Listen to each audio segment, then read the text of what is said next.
Muy buenos días, hermanos. Van a abrir sus Biblias, por favor, en Hechos, capítulo 1, versículo 11. Y estamos ya en la recta final de esta serie sobre cosmovisión cristiana.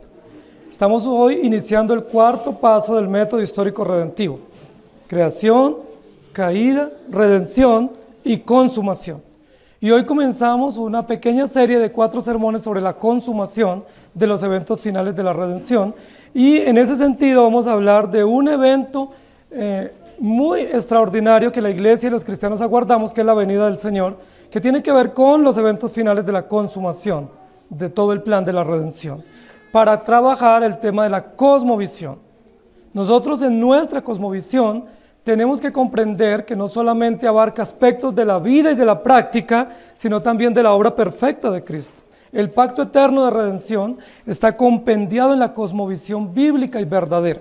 Nosotros comprendemos claramente, contundentemente por la Escritura, que la cosmovisión verdadera no solamente obedece a lo que hacemos, a nuestras prácticas, a lo que vivimos, sino que por supuesto se sustenta en la revelación absoluta de Dios, en la palabra de Dios. Hechos 1:11, los cuales también les dijeron: varones galileos, ¿por qué estáis mirando al cielo? Este mismo Jesús que ha sido tomado de vosotros al cielo, así vendrá como le habéis visto ir al cielo. Es un texto extraordinario, posterior a la resurrección de Jesucristo y al periodo que él pasó con sus discípulos en Galilea y en Jerusalén, acompañándoles después de su resurrección, preparándoles para su ascensión. Cuando Jesús asciende al cielo, que es el segundo evento de la exaltación de nuestro Señor Jesucristo, dice la Biblia que los discípulos y una gran multitud presenciaron en esa montaña ese evento extraordinario de la ascensión. Es una situación bastante paradójica lo que han venido los discípulos presenciando. Primero, ellos presencian muchos milagros y obras portentosas de Jesús. Han presenciado obras extraordinarias, la multiplicación de la alimentación, milagros en el mar, milagros con enfermos, grandes obras extraordinarias de nuestro Dios. Ellos han visto, han palpado esas obras. Luego se enfrentan a los eventos de la humillación de Cristo, como es su pasión, su muerte, su sepultura. Ha sido doloroso terriblemente para ellos. Han estado escondiéndose con temor de ser perseguidos. Luego comienzan a presenciar casi simultáneamente los eventos de la exaltación de Cristo, la resurrección. Aún no se reponen todavía de esa noticia de la resurrección. Están todavía viendo y comprobando que Jesucristo realmente resucitó. Y ahora, en esta oportunidad, según este texto, ellos están en una montaña presenciando la ascensión de nuestro Señor Jesucristo. Evento maravilloso, extraordinario, en el corazón, la mente y la retina de los espectadores. Tanto así que parece ser que ellos quedaron sorprendidos, con el rostro hacia lo alto, con la mirada hacia el cielo, y quedaron impávidos por un tiempo. No sabemos cuánto tiempo. Expectantes, sorprendidos. Dice la Biblia: Jesús fue llevado y lo recibió una nube y lo ocultó de sus ojos. Pero una vez Jesús es recibido en el firmamento, en el cielo, y ocultado a los ojos de los discípulos, ellos se quedan mirando el cielo y se quedan supremamente sorprendidos. Quizás allí, expectantes, posiblemente regrese, posiblemente podamos ver otra señal de Él. Y en ese momento, dice la Biblia, les aparecieron unos ángeles que les importunan con una pregunta: ¿qué estáis mirando al cielo? Mientras ellos están presenciando el firmamento, viendo la ascensión de Jesús, Jesús ocultado en una nube y esperando quizás otra señal o otro destello de su gloria, ellos reciben la intervención de los ángeles, que les llaman la atención con una pregunta retórica: ¿qué hacen mirando al cielo? ¿O por qué están mirando al cielo? Y ese es el título de nuestra reflexión de hoy. ¿Qué estáis mirando? ¿Qué estáis mirando? Los discípulos, sorprendidos, maravillados, posiblemente en una mezcla de sentimientos y de pensamientos, entre la angustia y la soledad, entre el placer y la emoción, se quedan por un buen rato mirando al cielo, y los ángeles les dicen: ¿qué estáis mirando? Y les dan una explicación extraordinaria de los eventos que continuarán posterior a ese evento maravilloso. Ese mismo Jesús que habéis visto ir al cielo, descenderá tal como le habéis visto. Él mismo descenderá como ha sido tomado, vendrá nuevamente. Y queridos hermanos, eso es lo que queremos compartir en esta mañana. La consumación de todos los eventos de la historia, de la humanidad y de la redención, solo se dará a través de la venida de nuestro Señor Jesucristo. Hay muchísimas doctrinas en la Escritura. Recientemente estudiamos las doctrinas del calvinismo y las 5 doctrinas del calvinismo son muy controversiales. Hay muchos oponentes, hay muchos contradictores y detractores de esas doctrinas que son claramente sustentadas en la Escritura. Pero quiero decirles una cosa, una de las doctrinas menos controversiales en la Escritura es la doctrina de la venida del Señor. Es una de las doctrinas que menos controversia genera. La controversia se genera es por los detalles concernientes a la venida. En eso sí hay controversias múltiples. ¿Cómo será? ¿Cuándo aparecerá? ¿En qué momento? Si será en varios momentos, si será un rapto secreto, si será un arrebatamiento multitudinario. ¿Cómo será? Esos son los eventos que generan controversia. Pero en sí el hecho, o el principio, la verdad de que Jesucristo viene por su iglesia, es un evento irrefutable. Es una verdad real que toda la iglesia y la cristiandad a lo largo de los siglos ha considerado como verdad absoluta y aguarda ese momento. Muchos cristianos presuponen que la venida del Señor será dividida en varios momentos. Algunos de ellos hablan de un rapto secreto o una desaparición repentina. Algunos hablan de un arrebatamiento sorpresivo, nocturno, que nadie se dará cuenta. Algunos inclusive se atreven a decir que Jesucristo ya vino por segunda vez y que Él ya vino desde 1914. Algunos dicen que Él ya vino y se encarnó en algunos seres históricos y que ya está reinando plenamente. Algunos dicen que todos estos eventos concernientes a la venida ya se dieron y que no estamos aguardando su venida, sino solamente el sonido de la trompeta para que inaugure oficialmente el reinado eterno. Todas estas enseñanzas que sí generan controversia, pues algunas de ellas no tienen sustento bíblico. Nosotros hoy no nos vamos a ocupar tanto de esos detalles de la venida, sino propiamente de la venida y del gozo del regreso de nuestro Señor Jesucristo. ¿Qué estáis mirando al cielo? Y esa es una pregunta que a veces nos hemos hecho. Y yo quiero jugar un poco con ese término, porque los ángeles les llaman la atención. ¿Qué estáis mirando? La pregunta de los ángeles, ¿no sabían lo que los discípulos miraban? ¿Los ángeles no presenciaron la ascensión de Jesús? Por supuesto que sí. ¿Por qué los ángeles hacen una pregunta que ellos tienen la respuesta? ¿O es más bien una pregunta para llamar la atención? Para estremecer a estos discípulos y diciéndoles, no se van a quedar aquí. No van a esperar que se van a quedar acá haciendo nada, impávidos, quietos, paralizados, porque la vida continúa. Queridos hermanos, la venida del Señor, lo llaman algunos teólogos la doctrina olvidada. Es decir, es una de las doctrinas que poco se predica en las iglesias. Predicamos ampliamente sobre el pecado, predicamos ampliamente sobre las doctrinas históricas, predicamos sobre la obra de la redención, sobre la santificación, pero poco se predica sobre la venida del Señor. Y la consumación de toda la historia de la redención tiene sentido únicamente si Jesucristo vuelve por su iglesia.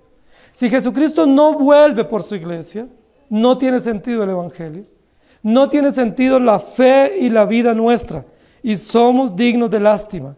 Jesús dice, a donde yo voy, ustedes no podrán ir, pero yo iré y volveré por ustedes. ¿Qué estáis mirando?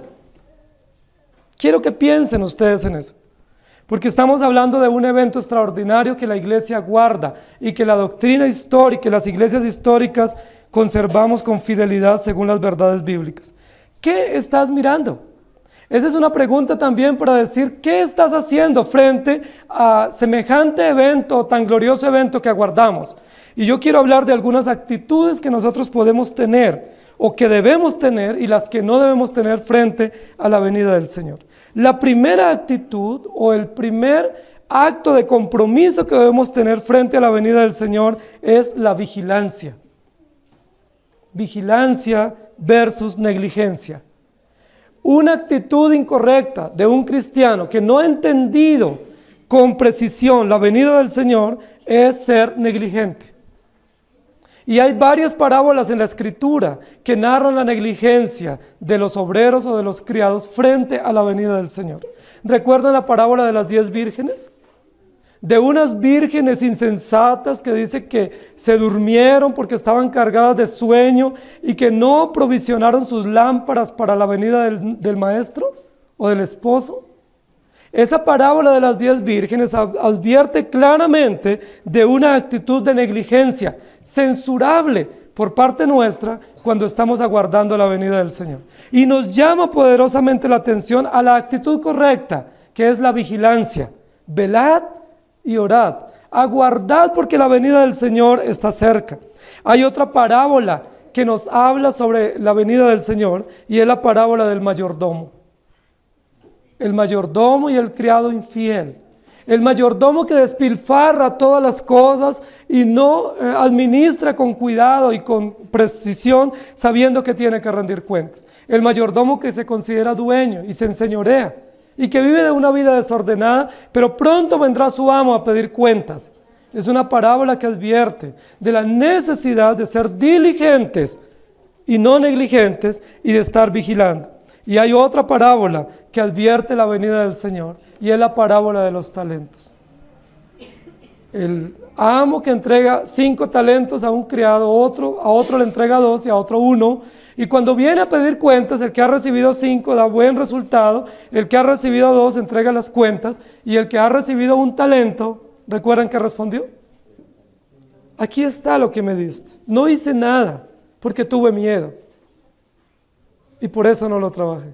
Porque sé que eres duro y veraz, eres implacable, y por eso no cuidé, sencillamente lo escondí y no hice nada. Esa parábola de los talentos es muy evidente para mostrar el compromiso que ustedes y yo como creyentes tenemos de ser vigilantes, diligentes y no negligentes frente a la inminente venida de nuestro Señor Jesucristo. Recordemos que en los 2 primeros casos, en la parábola de los talentos, el enunciado o el mensaje para los que trabajaron los talentos es: buen siervo, en lo poco has sido fiel, en lo mucho te pondré, entra en el gozo de tu Señor. Pero en el caso de este hombre que escondió su talento, la sentencia es terrible, es justiciera, es punitiva. Mal siervo, infiel, en lo poco has sido infiel, ¿sí?, y vas a condenación. Queridos hermanos, la venida del Señor es una verdad innegable. Pero frente a esa verdad innegable, nosotros necesitamos actitudes correctas. No correspondemos a esa verdad innegable simplemente con conocimiento. El conocimiento no es suficiente. Ustedes y yo podemos decir amén, creemos que el Señor viene. Y hasta ahí estaríamos bien. Pero si ese conocimiento correcto de la venida del Señor y de la seguridad de este evento histórico y glorioso no va unida a una actitud correcta o a un modo de vida correcto, probablemente estemos preparándonos para recibir la sentencia de aquel que recibió 1 talento. Queridos hermanos, la venida del Señor es una verdad innegable y necesitamos una actitud correcta, vigilar. Si ustedes hicieran el ejercicio en su Biblia, en muchísimas partes de la Escritura dice: velad y orad para que no entréis en tentación. Estén vigilantes. Y esa actitud de vigilancia nos muestra una actitud de estar sobrios, de estar despiertos, de estar activos, comprometidos, diligentes en las tareas que Dios nos ha encomendado. La actitud de la vigilancia no es estar despiertos en el sentido físico, sino en el sentido espiritual, de estar atentos a todo el llamado de nuestro Dios, de no dormir, de no descansar sabiendo que el Señor viene. Es probable que alguno de ustedes esté diciendo: bueno, es que yo aprendí acá en la iglesia que la salvación no es por obras, y como no es por obras, entonces yo no estoy haciendo nada. Yo ya entendí el concepto correcto, la salvación es de Dios, y como es de Dios yo ya creí, y estoy con mis brazos cruzados esperando que el Señor cuando venga me dé la recompensa final. Si usted entendió eso, ha entendido parte de la verdad pero el resto está equivocado. Porque la verdad completa es, la salvación no es por obras, pero Dios nos salvó para buenas obras. Y para que a través de esas buenas obras que Él diseñó y preparó de antemano, nosotros caminemos en ellas. La vigilancia es una actitud cristiana. Estar alerta, despiertos, atentos, atendiendo a lo que el Señor nos ha ordenado, para que cuando Él venga nos encuentre obrando y que no tengamos que dar cuentas como este hombre infiel que recibió un talento y lo escondió. Hay otra parábola que cuando viene el Señor a pedir cuenta le dice: necio, esta noche vienen por tu alma. ¿Y qué cuentas vas a dar de ti mismo? Yo no sé si ustedes recuerdan cuando estudiamos la iglesia de Tesalónica, Pablo se dirige a esta iglesia hablándoles de la venida del Señor. Pero hubo un grupo de creyentes, una buena parte de creyentes en esta iglesia en Tesalónica, que entendieron mal el concepto de la venida del Señor. El apóstol Pablo y los apóstoles en el primer siglo hablaban de la inminencia de la venida del Señor. Es decir, el Señor va a llegar en cualquier momento.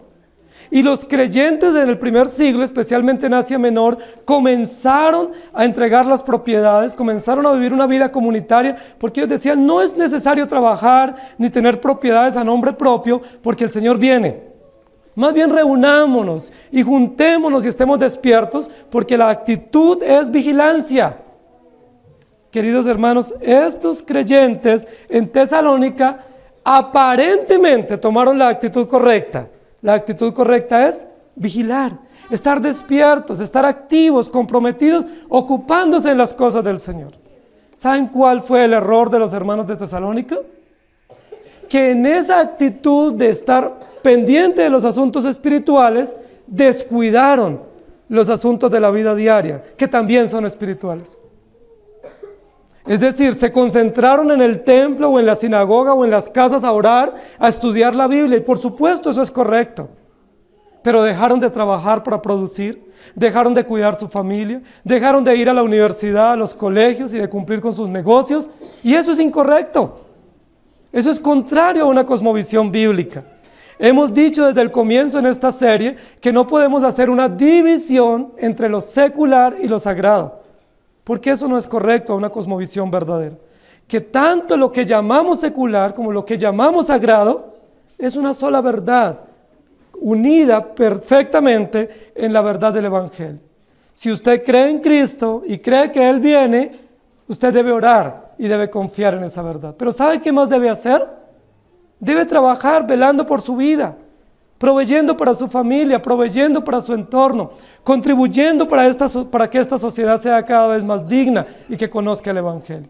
Esperar al Señor vigilante no es estar en el templo encerrados, orando y leyendo la Biblia. Esperar al Señor vigilantes es reunirnos a adorar al Señor públicamente, pero ir a nuestras casas a vivir el Evangelio. Ir a nuestro trabajo a vivir el Evangelio, ir a nuestras empresas a pregonar el Evangelio.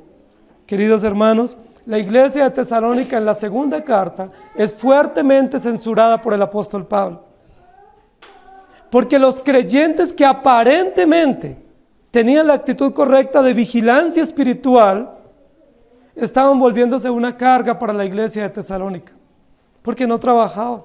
Se habían vuelto zánganos, perezosos, inactivos, vivían a costa de otros, so pretexto de que estaban espiritualmente preparados para la venida del Señor.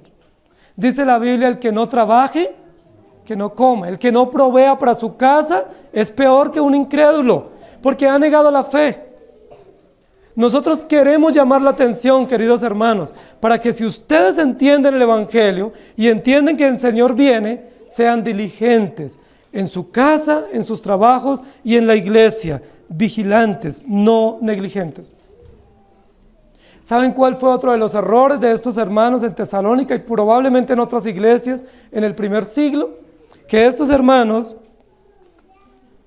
entendieron incorrectamente su responsabilidad de trabajar y de proveer y se escudaron en ella para volverse perezosos. Con mucha facilidad nos volvemos perezosos. Con mucha facilidad nos volvemos negligentes. Con mucha facilidad olvidamos o delegamos nuestras responsabilidades a terceros. El llamado del Señor es yo vengo pronto, estén vigilantes, pero no inactivos. Vigilancia no es sinónimo de inactividad o pasividad, sino sinónimo de compromiso, de trabajo y de esfuerzo. Yo les pregunto, ¿son ustedes personas diligentes? Pero no diligentes al punto de no tener tiempo para cumplir sus deberes en la iglesia, o al punto de no cumplir sus deberes en casa, espirituales, de su tiempo de estudio y de devocional. La diligencia y la vigilancia tiene que ver con toda nuestra vida, con todo el quehacer de nuestra vida. El apóstol Pablo nos enseña que el Señor Jesucristo vendrá, y vendrá de una manera visible, de una manera contundente. Dice que con voz de arcángel, con trompeta de Dios, con voz de mando, irrumpirá en el espacio y llamará la atención a toda la humanidad para que todos vean ese acto glorioso y visible. No es cierto que nuestro Señor Jesucristo vendrá en secreto. No es cierto que Él vendrá en privado, en la noche, cuando nadie lo vea. No creemos eso, no puede ser así. Nunca Jesús ha sido así, nunca Él ha actuado en secreto o en privado o a espaldas. Siempre actúa a la luz del día.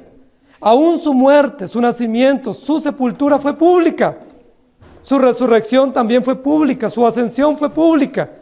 ¿Qué nos hace pensar que el regreso de Él va a ser en privado? Dice la Biblia, todo ojo le verá. Será el evento más extraordinario que presenciará la humanidad entera. Toda rodilla se doblará y toda lengua confesará que Jesucristo es el Señor. ¿Qué estáis mirando? A trabajar, discípulos. No se queden expectantes, impávidos, paralizados, aguardando al que ha de venir. Ciertamente volverá a sus trabajos. Ciertamente regresará. Sean vigilantes, diligentes en sus funciones, y que cuando Él venga no nos encuentre quietos. El llamado inicial que los ángeles hacen a estos discípulos galileos es a trabajar, a estar sobrios, a estar atentos, a estar despiertos en todo el sentido de la palabra. La vigilancia en la Biblia es un indicativo de no estar embriagados o de no estar enajenados. Es un llamado para no estar entorpecidos en nuestra mente. Lo contrario a la vigilancia o a la sobriedad es la embriaguez o la torpeza. Es probable que muchos de nosotros estemos enajenados en las situaciones del mundo. Muchos envueltos en tantos negocios y tantas empresas y tantos proyectos personales que, si bien son buenos, nos alejan de las cosas verdaderas y del sentido verdadero.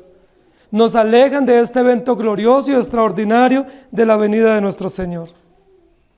Pero es probable que algunos estén también enajenados o embriagados en su propio conocimiento espiritual. Muchas veces el mucho conocimiento nos envanece, nos distrae y nos aleja de la vida verdadera y de la gracia verdadera. A veces el mucho conocimiento nos llena de tantas razones y argumentos y olvidamos que el Señor viene, no por los que tengan conocimiento, que el Señor viene no por los que tengan la doctrina correcta. Él viene por aquellos que desde la eternidad llamó y eligió para sí mismo. Que Él viene por un pueblo que le espera, y que le espera con ansiedad, pero que esa ansiedad no lo lleva a la pasividad, sino al compromiso, a la firmeza, a la constancia y a la fortaleza espiritual. Lo contrario a estar vigilantes es estar borrachos, es estar entorpecidos, es a no tener la sobriedad de la vida, es a no tener los pies firmes sobre la tierra. Queridos hermanos, ustedes y yo creemos en la venida del Señor. Eso significa tener los pies en la tierra. Creemos que Él viene, pero no viene por gente que está en el aire en su conocimiento, sino por aquellos que están firmes en su conocimiento y en su fe, diligentes y activos. Hechos capítulo 1, versículos 9 en adelante, al 11, dice: y habiendo dicho estas cosas, viéndolo ellos, fue alzado y lo recibió una nube que lo ocultó de sus ojos, y estando ellos con los ojos puestos en el cielo, entre tanto que Él se iba, se pusieron junto a ellos dos varones con vestiduras blancas, los cuales les dijeron: Galileos, ¿por qué estáis mirando al cielo? Este mismo Jesús, que ha sido tomado de vosotros al cielo, así vendrá como le habéis visto ir al cielo. Y Salmo 110, versículo 1 y versículo 4 dice, Jehová dijo a mi Señor, siéntate a mi diestra, hasta que ponga a tus enemigos por estrado de tus pies. Juró Jehová y no se arrepentirá, tú eres sacerdote para siempre, según el orden de Melquisedec. Hebreos 1:13 reafirma esta verdad. ¿A cuál de los ángeles dijo Dios jamás, siéntate a mi diestra hasta que ponga a tus enemigos por estrado de tus pies? Estos dos versículos niegan una enseñanza que algunos han creído y promovido, y es que Jesús es un arcángel. Usando un texto que dice, con voz de arcángel y con trompeta de Dios descenderá del cielo. Pero la Biblia dice que tendrá una voz de arcángel como un mensajero público que llamará la atención a los cuatro vientos de la tierra. Pero no dice que es un arcángel. Y estos textos dicen, ¿a cuál de los ángeles dijo Dios jamás, siéntate a mi derecha? Es decir, ¿tienen privilegio los ángeles de estar a la derecha o a la izquierda de Dios? ¿O de estar en el reino de Dios, en el trono de Dios?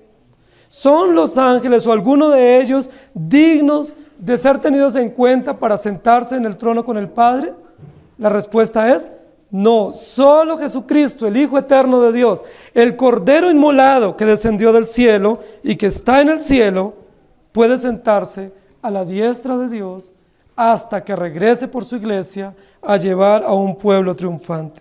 Hebreos 7:17, se da testimonio de él, tú eres sacerdote por siempre, según el orden de Melquisedec.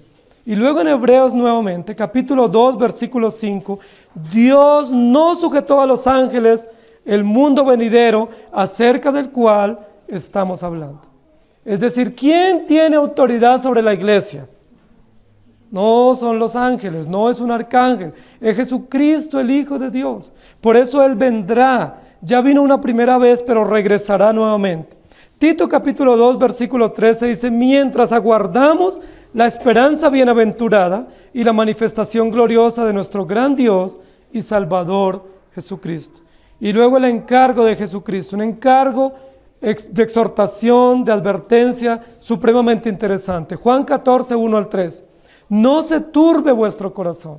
Creéis en Dios, creed también en mí. En la casa de mi Padre muchas moradas hay. Si así no fuera, yo os lo hubiera dicho. Voy pues a preparar lugar para vosotros. Y si me voy y os preparo lugar, vendré otra vez y os tomaré a mí mismo, para que donde yo estoy, vosotros también estéis. ¿Cuál es la razón para estar vigilantes sabiendo que el Señor viene? Queridos hermanos, la razón de estar vigilantes es que Él viene por su iglesia. Jesucristo no solamente viene. La verdad no es solamente que Él viene. La verdad es el propósito de su venida. El plan de su venida, la consumación de su venida. Y el único objetivo de su regreso es juzgar a los vivos y a los muertos y abrir el reino eterno para su pueblo elegido y redimido por gracia. Queridos hermanos, como Jesucristo viene por su iglesia y nosotros nos confesamos su iglesia, debemos estar diligentes, preparados, esperando su venida. Como Él viene por su pueblo, por aquellos que han sido redimidos, ustedes y yo no podemos quedarnos quietos, simplemente porque aguardamos su venida. No a la negligencia, no a la pasividad o a la quietud, no a la embriaguez del conocimiento o de las razones nuestras, sí a la diligencia, a la vigilancia, a la actividad y a la firmeza, a la sobriedad, porque el Señor viene por su iglesia. Otro texto, Lucas 21:34, mirad también por vosotros, que vuestros corazones no se carguen de glotonería y de embriaguez y de las preocupaciones de esta vida, y venga de repente sobre vosotros aquel día. Extraordinario texto. Miren por vosotros mismos. Dice la palabra, miren por ustedes mismos. No sea que ustedes o yo nos estemos llenando de glotonería, de embriagueces, de torpezas espirituales y en nuestra vida moral, y que cuando venga aquel día de repente nos sorprenda, no preparados, sino en negligencias. Es una advertencia supremamente interesante. Y esa advertencia está unida a la pregunta retórica para estos galileos. ¿Qué estáis mirando? Es probable que ustedes o yo estemos en esas embriagueces o en esas glotonerías. Miren por ustedes mismos, que vuestros corazones no se carguen de glotonería. Es probable que alguien me esté respondiendo: pastor, yo estoy a dieta y nunca he sido un glotón. Está hablando de cómo nos volvemos a veces glotones en conocimiento, en argumentos, en razones, en doctrinas, en historia, en datos. Y eso no nos sirve para la vida. Es probable que tanto conocimiento, y no es un llamado a no conocer, es un llamado a que todo lo que conocemos nos sirva para la práctica, para la vida, para la aplicación, para que nuestros corazones no se carguen de glotonería y de embriaguez. Alguien dirá: yo nunca me he embriagado, Dios me libre. Bueno, no está hablando de tomar licor, está hablando de embriagarnos en nuestro corazón, de emborracharnos y estar ebrios en nuestro corazón, llenos de tantas cosas y tantos modelos y tantas metodologías, y no guardando nuestro corazón, sabiendo que de repente nos sorprenderá aquel día que el Señor viene por su iglesia. ¿Qué estáis mirando?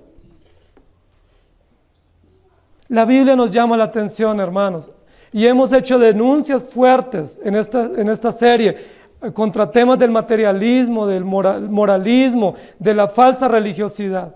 Hemos hecho denuncias con la Escritura, denuncias que son para todos nosotros, donde nos llamamos la atención para mirar por nosotros mismos. No sea que nuestros corazones estén desviados y nos sorprenda la venida del Señor en negligencias.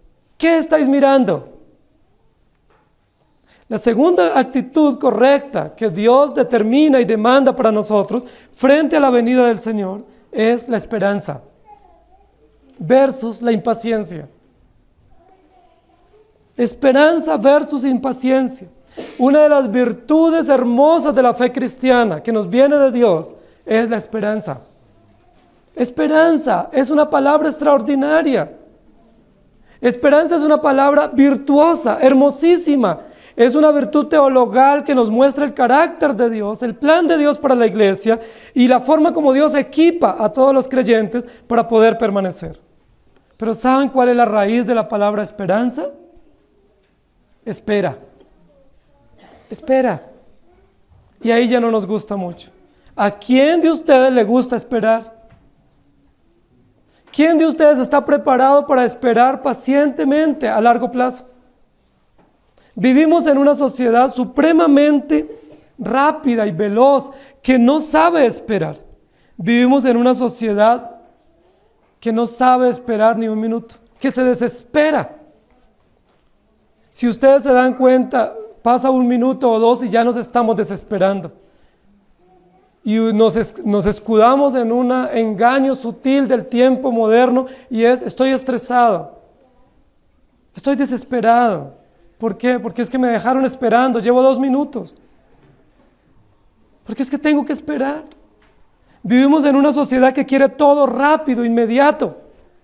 Es muy común que ustedes pongan el microondas para calentar un alimento, lo pongan 1 minuto y sientan que se demora ese microondas. Se está tardando mucho. Tengo mucho afán, mucha prisa. Queridos hermanos, vivimos en una sociedad así, apresurada. Una sociedad desbocada, una sociedad que no sabe tener paciencia, que no sabe esperar, que no sabe aguardar. Y lamentablemente muchos de nosotros corremos en el mismo desenfreno, desesperados, corriendo, queriendo hacer muchas cosas rápidamente. Los jóvenes no saben esperar. La mayoría de nuestros jóvenes se relacionan emocionalmente y terminan en fornicación antes de tiempo. ¿Por qué? Porque no saben esperar. ¿Saben el principio? Sí, lo saben. Se les exhorta y se les advierte el principio. ¿Por qué caen? porque es mucha la espera. Yo no puedo esperar 2 meses, pastor. Eso es mucho. Y uno les dice, pero si van a tener esa oportunidad de disfrutar el resto de su vida. Sí, pero no puedo esperar. Vivimos en una sociedad donde nadie sabe esperar. Por eso sufrimos tanto con nuestras relaciones, con nuestras amistades, con nuestras relaciones de trabajo. Si tenemos una situación en el trabajo, rápidamente renunciamos. ¿Por qué? Porque yo no me voy a dejar, porque yo no voy a esperar más. No es justo. ¿Pero cuánto tiempo lleva esperando? No, eso sucedió esta semana, pero no me voy a dejar, ya pasé la renuncia. ¿Por qué no esperamos? Vivimos una sociedad así, hermanos, y ustedes pueden evaluarse a la luz de lo que estoy diciendo. Una sociedad que no sabe tener paciencia, que no sabe esperar, que no sabe esperar los procesos. Algunos de los jóvenes cuando se acercan a mí me dicen, pastor, yo quisiera servirle al Señor. Una de las cosas que siempre les he dicho es, deben esperar. Y ¿saben qué dicen muchos? Yo ya estoy listo. Yo ya estoy listo. Yo ya estoy comprobado y probado. La Biblia dice, espera. ¿Ustedes saben cuánto tiempo esperó Josué para poder ser el líder de Israel? ¿Recuerdan? Por lo menos 40 años esperó Josué. Ahora, yo no quiero decirles que a ustedes les va a tocar esperar 40. Esperemos que no sea un poco más. Moisés esperó 40 años también, siendo formado, instruido. Y aún así, cuando es puesto, tiene serios vacíos en su carácter, en su compromiso, en su manejo de las situaciones conflictivas. Queridos hermanos, vivimos en una sociedad donde pensamos que es ahora o nunca. Es ya o nunca, no puedo esperar. Y si no me abren las puertas acá, voy a otro lugar, pero yo no puedo esperar. Queridos hermanos, la venida del Señor tiene que contradecir nuestra impaciencia. La venida del Señor tiene que hablar fuertemente contra nuestro apresuramiento y contra nuestra impaciencia. Porque la venida del Señor significa esperanza.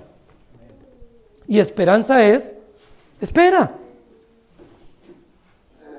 Esperanza es, espera, ten paciencia, no te apresures. Porque tanto apresuramiento trae mucho dolor. Tanto apresuramiento trae serias consecuencias a largo plazo. Tanta carrera produce fracasos indebidos que no es necesario. Espera. La sublime esperanza viene de Dios. La esperanza es eterna. Queridos hermanos, una de las realidades que enfrentaron los creyentes del primer siglo fue la impaciencia. Bueno, si el Señor va a venir, pues que venga, ya estoy listo. ¿Cuántos años han pasado después de la ascensión? Cerca de 2000 años. Ahora, ¿eso hace que la venida del Señor no es inminente? Por supuesto que sigue siendo inminente. Así tuviésemos que esperar 2000 o 4000 años más. He aquí, vengo pronto. Alguien dice, no, ¿cuál pronto? Ya van más de 2000 años. El Señor no retarda su promesa como algunos piensan, sino que justo y es oportuno. La venida del Señor es un llamado a la esperanza, y esperanza es expectación. Esperanza es aguardamos con alegría, con optimismo, con gozo, con confianza la venida de nuestro Dios. ¿Cuánto gozo habría para nosotros como iglesia poder presenciar la venida del Señor? El apóstol Pablo navegó en esas ideas en su mente y en su corazón, y él dice, si el Señor viniera sería un gozo inefable. Si pudiéramos presenciar la venida del Señor. Queridos hermanos, a lo largo de casi 2000 años, toda la cristiandad ha esperado ser la generación que recibe la venida del Señor. Nosotros no podemos perder esa perspectiva. Nosotros no podemos perder esa perspectiva y decir, no, es que Él tarda. Dice la Biblia, no sean de los que piensan que Él tarda y comience el criado a golpear a su consiervo, diciendo, Él tarda en venir. Dice, estemos preparados, llenos de esperanza, llenos de expectación. Queridos hermanos, ustedes como creyentes verdaderos, que comprenden que el Señor viene, no tienen la expectativa de que Él viniera y nosotros pudiéramos presenciar ese evento. ¿No les parece extraordinario? ¿No sería gozoso, inefable y maravilloso para nosotros presenciar la venida del Señor y la transformación gloriosa de nuestro cuerpo para presentarnos ante Él? Si fuese así en nuestra generación, seríamos supremamente privilegiados, pero no sabemos.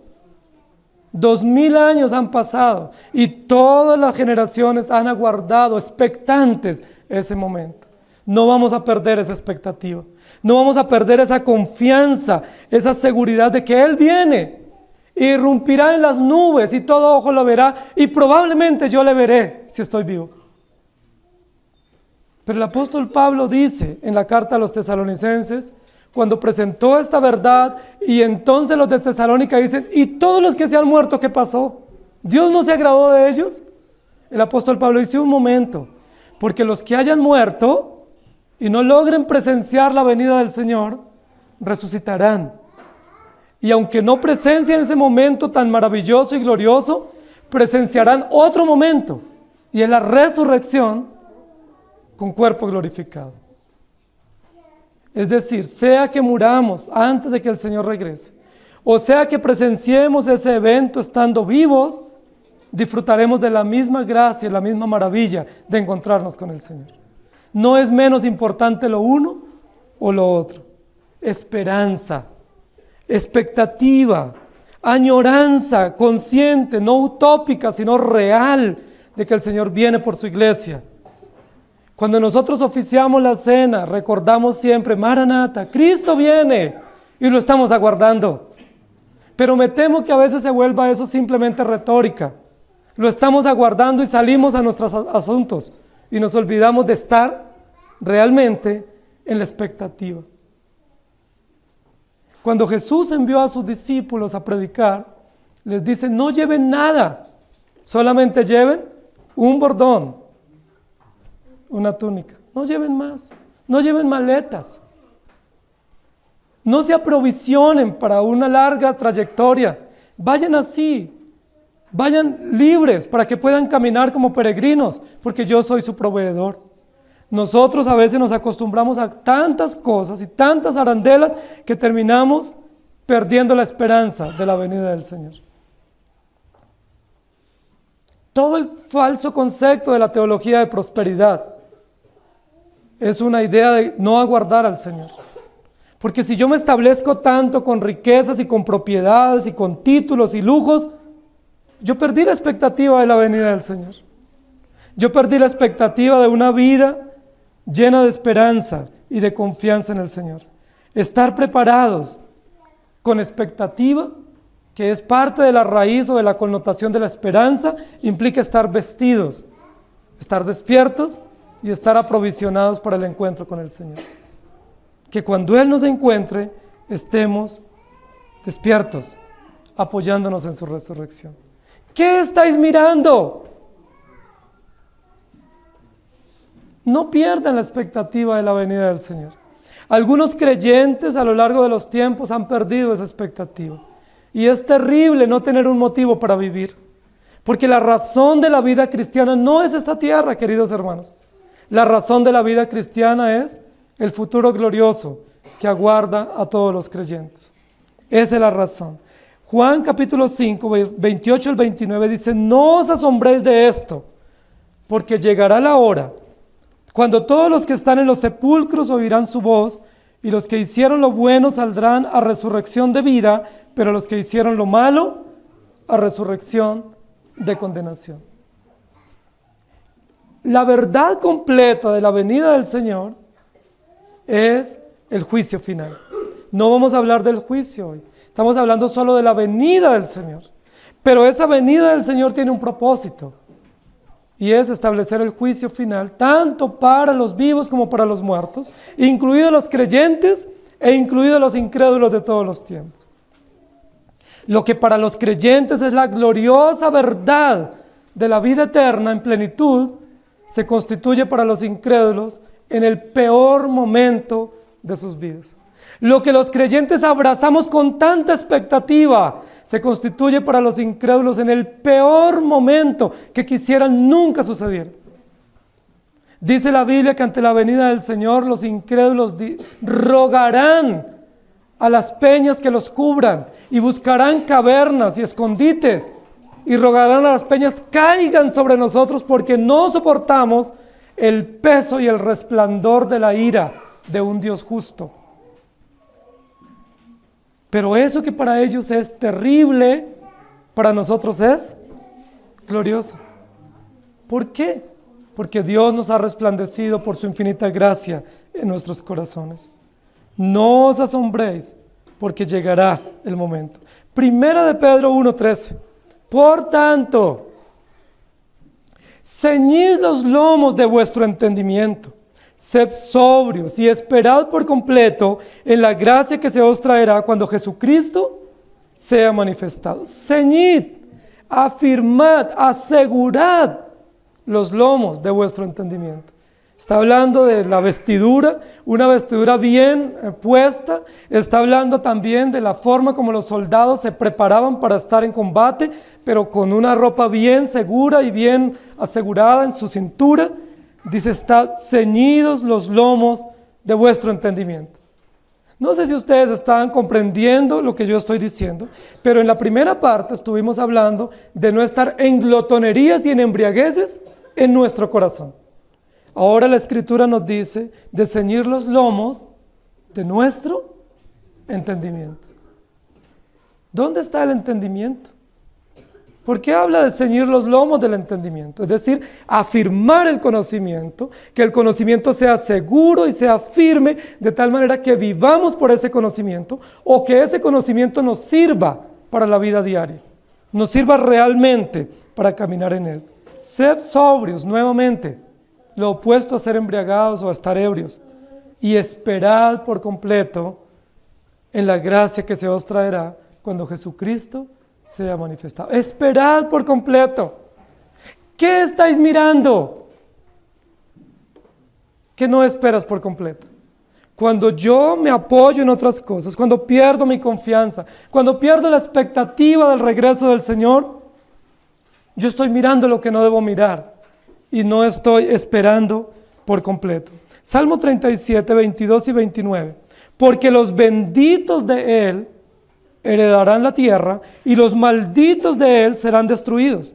Los justos heredarán la tierra y vivirán para siempre sobre ella. Queridos hermanos, son tantas las personas que dicen no es justo que algunos se condenen y otros se salven. Lo hemos estudiado ampliamente en los domingos anteriores. Pero aquí dice los benditos de Él. ¿Quiénes son los benditos de Él?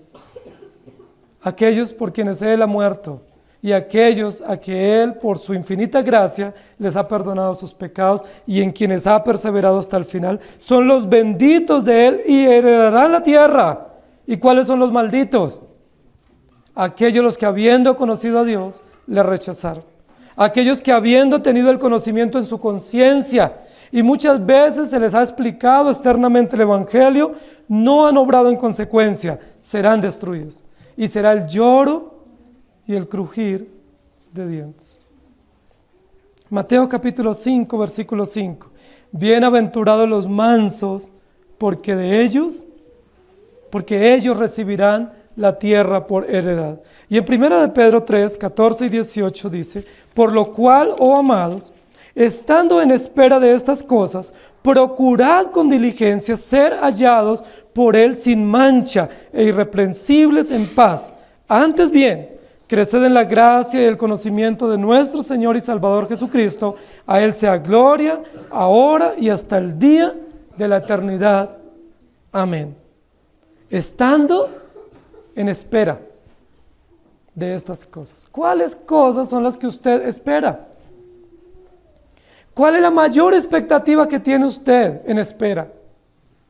Alguien pudiera decir, comprar mi apartamento propio. Eso es la mayor expectativa que yo tengo, es la mayor ilusión, es el sueño.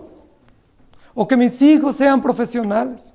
O la mayor expectativa es casarme. O la mayor expectativa es viajar, o tener dinero, o pagar mis deudas.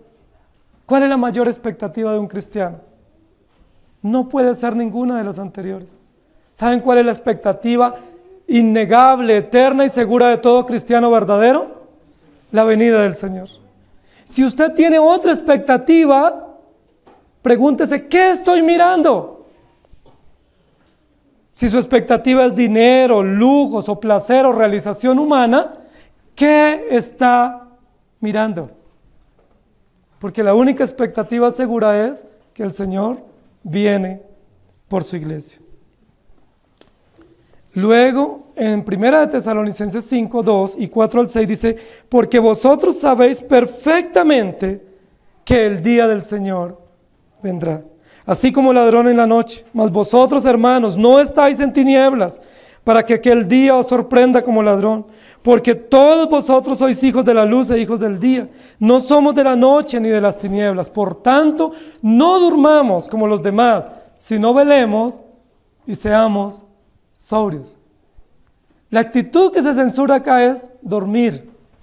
Y en otra parte de la escritura dice, levántate, tú que duermes. Espera, expectativa. Despiertos, el Señor viene por su iglesia. ¿Qué estáis mirando? Tercer lugar. Y vamos a hablar sobre la gloria de la venida del Señor versus la corrupción de la primera venida de nuestro Señor y de las cosas materiales. La Biblia nos dice que la venida del Señor, siendo una venida victoriosa, estará llena de la mayor manifestación de la gloria de Dios nunca antes vista sobre la creación. Tenemos por lo menos 6,000 años de historia. Y en esos 6,000 años de historia, queridos hermanos, no ha habido un evento tan glorioso, tan maravilloso, tan extraordinario, que envuelva el universo entero, como el que estamos aguardando. Y se llama la venida del Señor. La gloria de Dios se contrapone contra toda la corrupción temporal, contra las cosas materiales, contra las cosas que se deshacen con el uso, y aún mismo contra la primera venida del Señor. En la primera venida Jesús vino de manera maravillosa y poderosa. Fue engendrado en el vientre de María, ¿cierto? Fue fecundado, nació de una manera extraordinaria de una virgen, creció y vivió con poder, hizo milagros extraordinarios, muchas multitudes le seguían y le admiraban por su conocimiento y su doctrina.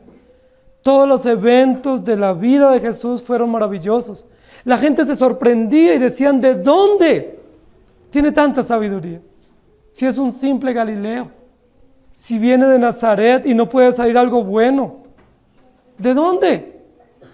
Toda la vida de Jesús fue maravillosa, fue poderosa, fue asombrosa.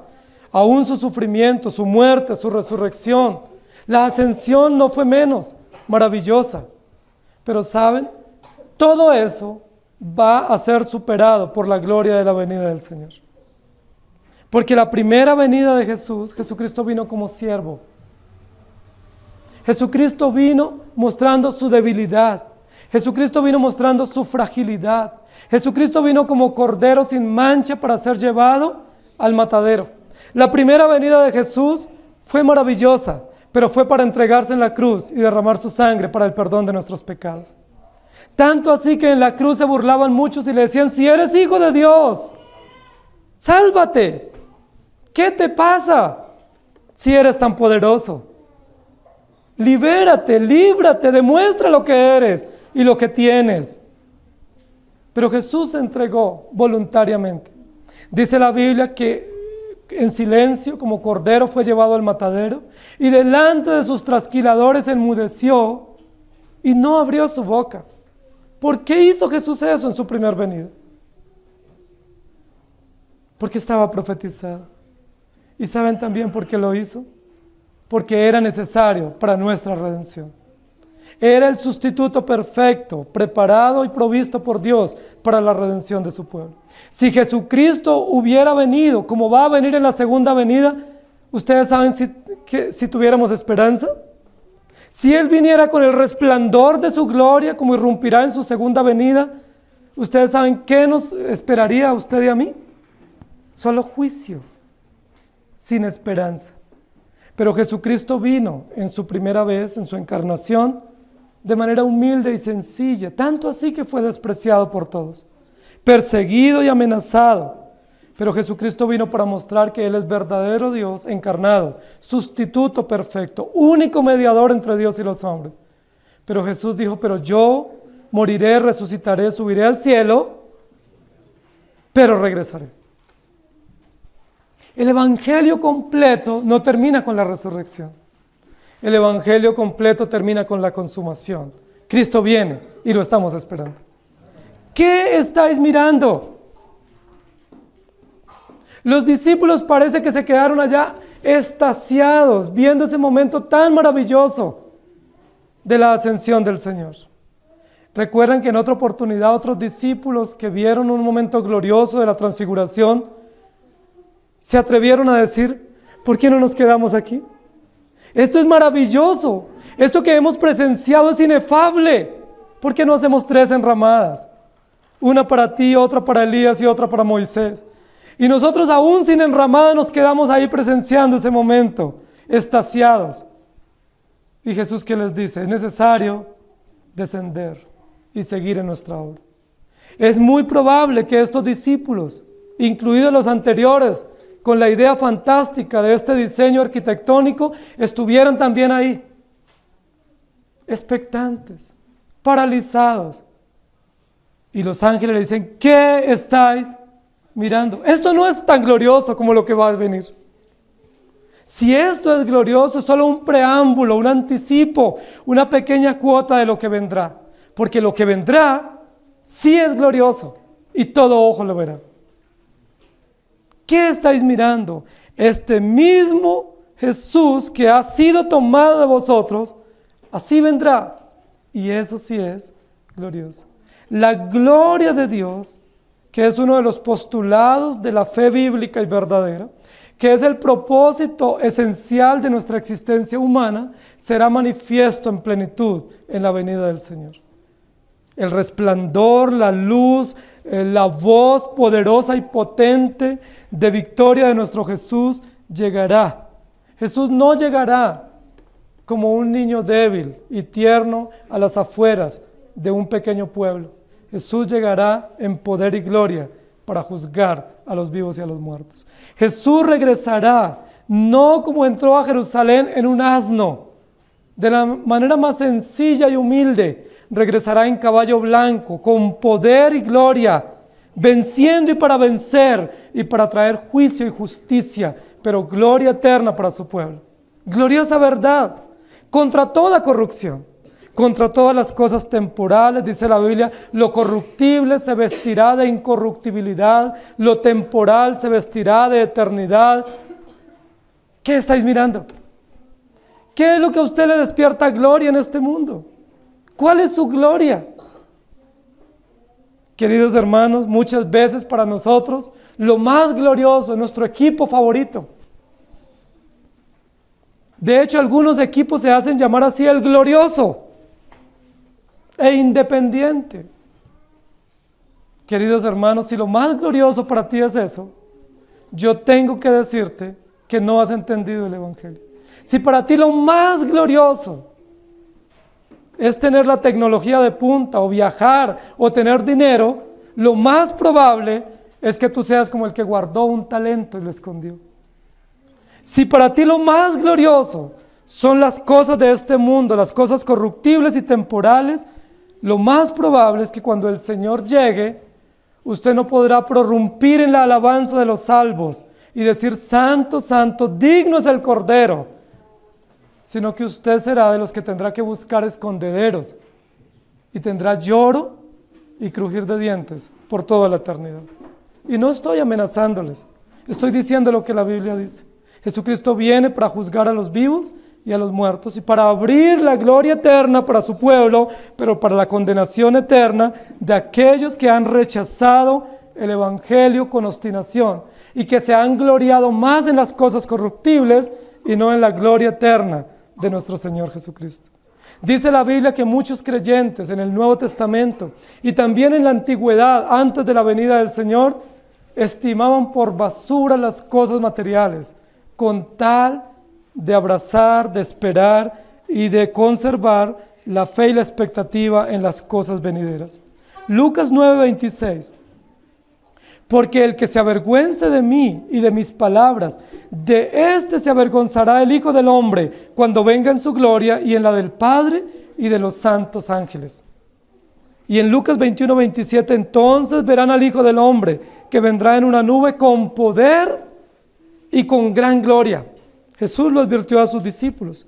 Y luego en Mateo 24:27, porque igual que el relámpago sale del oriente y se muestra hasta el occidente, así será también la venida del Hijo del Hombre. ¿Qué estáis mirando? Los discípulos y los apóstoles advirtieron en la Escritura una y otra vez. Si les dicen allí está o aquí está, no lo creáis, porque se levantarán falsos cristos. Y ahora ya hay falsos cristos femeninos también, promoviéndose, diciendo yo soy Jesucristo, ya estoy entre ustedes. ¿Qué dice la Biblia? No lo crean. Porque el Cristo verdadero, cuando aparezca, todo ojo lo verá. Y será contemplado en el espacio, en el firmamento, con poder y gran gloria, precedido del sonido de la trompeta. Mateo 24:23 al 28 dice, entonces si alguno os dijere, mirad, aquí está el Cristo, o mirad, allí está, no lo creáis. Porque se levantarán falsos cristos y falsos profetas, y harán grandes señales y prodigios, de tal manera que engañarán, si fuere posible, aún a los escogidos. Ya os lo he dicho antes. Así que si os dijeren, mirad, está en el desierto, no salgáis. O mirad, está en los aposentos, no lo creáis. Porque como el relámpago que sale del oriente se muestra hasta el occidente, así será también la venida del Hijo del Hombre, porque donde quiera que estuviera el cuerpo muerto, allí se juntarán las sangres. ¡Qué cosa tan extraordinaria este texto! Una advertencia premonitoria del Evangelio. Se levantarán falsos cristos y falsos maestros. Ustedes conocen algunos. Se promocionan abiertamente en las redes sociales y en los medios de comunicación. ¿Cuál es una característica de los falsos cristos y de los falsos maestros, falsos apóstoles o apóstatas? Que tendrán muchos seguidores. Que la gente viajará largos trayectos para verlos y encontrarse con ellos. Conocen algunos, ¿cierto? Yo también. ¿Cuál es otra característica de estos falsos maestros y falsos cristos? Que harán grandes prodigios engañosos, que dan la apariencia de que tienen muchísimo poder y muchísima unción y resucitan muertos y solucionan tantas cosas. Conocemos que esos falsos movimientos tienen esta característica. ¿Y cuál es otra característica de estos falsos movimientos? Que son cuerpos muertos, donde las aves de carroña se reúnen para alimentarse. ¿Qué es lo que dice la Biblia? Todos los seguidores de esos falsos maestros son como estos depredadores que van a un cuerpo muerto para alimentarse. ¿Por qué no ir a la fuente inagotable de la vida que es Jesucristo? ¿Por qué no confiar nuestra vida y nuestro ser en la verdad eterna del Evangelio y no seguir estos falsos maestros que nos dan algún estatus temporal, pero que nos roban el privilegio de ver la gracia de Dios obrando en Jesucristo? No promovemos milagros, hermanos. Algunas personas se han ido de nuestra iglesia porque dicen que aquí falta algo. ¿Qué falta? No es que aquí falta algo. Un hermano me dijo, bueno, creo que es hermano, me dijo, pastor, yo me voy porque es que aquí falta algo. Pastor, no entiendo, pero algo falta. Pastor, ya sé, aquí falta diversión en la iglesia. Le dije, nunca habrá diversión en la iglesia. ¿Por qué? Porque la iglesia verdadera es un cuerpo vivo y glorioso. No es una comunidad de muertos que se alimentan de buitres y de animales que comen lo que les desperdicia. La iglesia verdadera está en la espera gloriosa de nuestro Señor Jesucristo y no siguiendo la corrupción de este mundo. Apocalipsis 19, 11 al 16 dice: entonces vi el cielo abierto, y he aquí un caballo blanco, y el que lo montaba se llamaba Fiel y Verdadero, y con justicia juzga y pelea. Sus ojos eran como llama de fuego, y había en su cabeza muchas diademas, y tenía un nombre escrito que ninguno conocía sino él mismo. Estaba vestido de una ropa teñida en sangre, y su nombre es el Verbo de Dios. Y los ejércitos celestiales, vestidos de lino finísimo, blanco y limpio, le seguían en caballos blancos. De su boca sale una espada aguda para herir en ella a las naciones, y él la regirá con vara de hierro, y él pisa el lagar del vino del furor y de la ira de Dios Todopoderoso, y en su vestidura y en su muslo tiene escrito este nombre: Rey de Reyes y Señor de Señores. Pelearán contra el Cordero, y el Cordero los vencerá. Apocalipsis 17, 14. Porque Él es Señor de señores y Rey de reyes, y los que están con Él son llamados, elegidos y fieles. E Isaías 9:6. Porque un niño nos es nacido, hijo nos es dado, y el principado sobre su hombro, y se llamará su nombre admirable, consejero, Dios fuerte, príncipe de paz. ¿Qué estáis mirando? Si usted está mirando este mundo, no va a poder ver la gloria eterna de nuestro Señor. Si ustedes y yo abrazamos y nos aferramos a las cosas corruptibles y temporales, no podremos presenciar la verdad eterna de la venida de nuestro Dios. Ese mismo Jesús volverá. Lucas 21, 27. Entonces verán al Hijo del Hombre, que vendrá en una nube con poder y gran gloria. Y cuando estas cosas comiencen a suceder, erguíos y levantad la cabeza, porque vuestra redención está cerca. Contradictoria la actitud de los incrédulos, ¿cierto? Los incrédulos, cuando vean las señales del tiempo, de la venida del Señor, ¿qué harán? Se esconderán en las cavernas y levantarán una súplica: caigan peñas sobre nosotros y cúbrannos. ¿Y cuál es la actitud del creyente, del elegido por Dios, sostenido por gracia? Cuando el Señor aparezca, dice, erguirán su cabeza y se levantarán, porque llegará la plenitud. ¿Quisieran estar en ese momento? Amén. ¿Quién no? Los creyentes verdaderos añoramos ese momento. Lo esperamos con ansias. Primera de Tesalonicenses 4, 16 al 18. El Señor mismo, sin ningún intermediario, con voz de mando, con voz de arcángel y con trompeta de Dios, descenderá del cielo, y los muertos en Cristo resucitarán primero. Luego nosotros, los que vivimos, los que hayamos quedado, seremos arrebatados juntamente con Él en las nubes para recibir al Señor en el aire, y así estaremos siempre con el Señor. Por tanto, querida iglesia, alentaos los unos a los otros con estas palabras. ¿Hay alguno desanimado? Alentémonos con ese mensaje: el Señor viene. Consolémonos y edifiquémonos con esa palabra: el Señor viene. Y segunda de Pedro 3:11. Puesto que todas estas cosas han de ser deshechas, ¿cómo no debéis vosotros andar en santa y piadosa manera de vivir? Siendo que todo desaparecerá y terminará, ¿por qué no vivimos para Dios? Es una torpeza, sabiendo que todo esto desaparecerá, que nosotros hagamos tesoros en la tierra y no en el cielo. ¿Qué estáis mirando?